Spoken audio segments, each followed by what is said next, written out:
नमस्कार दोस्तों संसद के मानसून सत्र की शुरुआत हो चुकी है। सोमवार को इसकी शुरुआत प्रधानमंत्री नरेंद्र मोदी के संबोधन से शुरू हुआ। प्रधानमंत्री नरेंद्र मोदी ने मानसून सत्र को एक विजय उत्सव बताया। दोस्तों, इस बार मानसून सत्र की शुरुआत 21 जुलाई से शुरू हुआ, जो कि 21 अगस्त तक चलेगा। यानी कुल यह 32 दिनों तक चलने वाला है। तो ऐसे में दोस्तों, आइए आज के वीडियो में जानते हैं कि संसद में कुल कितने तरह के सत्र होते हैं, यह सत्र कितना लंबा चलता है। साथ ही साथ हम लोग यह भी जानेंगे कि सत्र का तय कौन करता है। दोस्तों, भारतीय संसद में आमतौर पर 3 तरह के सत्र होते हैं। पहला है बजट सत्र, दूसरा है मानसून सत्र और तीसरा है शीतकालीन सत्र। दोस्तों, याद करने के लिए इसे हम लोग BMW के नाम से भी याद करते हैं। बी का मतलब होता है बजट, एम का मतलब होता है मानसून और डब्ल्यू का मतलब होता है विंटर, यानी बजट, मानसून और विंटर। इस तरह से दोस्तों संसद में कुल 3 तरह के सत्र चलते हैं। दोस्तों, बजट सत्र जो होता है वो फरवरी से मई तक चलता है। मानसून सत्र जो होता है, जो अभी चल रहा है, यह जुलाई से लेकर सितंबर तक चलता है। और शीतकालीन सत्र यानी विंटर सत्र जो होता है वह नवंबर से लेकर दिसंबर तक चलता है। दोस्तों, इन 3 सत्रों के अलावा अगर जरूरत पड़े तो सरकार संसद में विशेष सत्र भी बुला सकती है।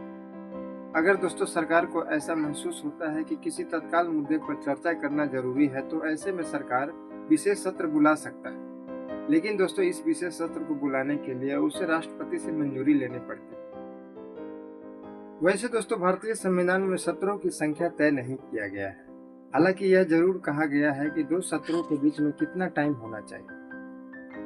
दोस्तों, आर्टिकल 85 कहता है कि पिछले और अगले सत्र के बीच में 6 माह से अधिक का अंतर नहीं होना चाहिए। यानी दोस्तों, 2 सत्रों के बीच में 6 माह का अंतर नहीं होना चाहिए। यानी इस तरह से साल में कम से कम 2 सत्र तो चलना ही चाहिए।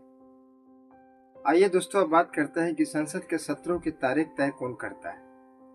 दोस्तों, भारतीय संसद में सत्र की तारीख तय करने की प्रक्रिया कार्यपालिका और संविधान से जुड़ी हुई है। दोस्तों, सत्र का निर्णय केंद्र सरकार की सलाह पर होता है।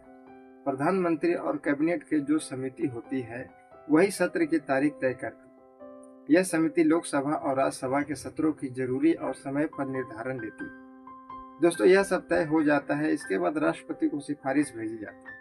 इसके बाद राष्ट्रपति उस सलाह के आधार पर सत्र बुलाने का नोटिफिकेशन जारी करते हैं। दोस्तों, संसद के सदस्य समय समय पर सरकारी कामों की जानकारी और जनहित से जुड़े विषयों पर चर्चा करने के लिए समय मांगते हैं।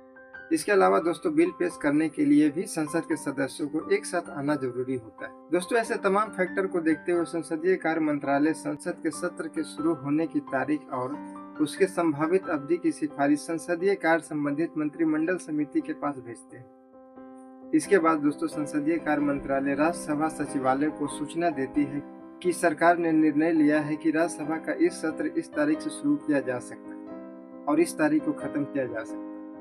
दोस्तों, यह भी बताया जाता है कि इसकी सूचना राष्ट्रपति को दे दी गई है और अनुमति मिल गई है।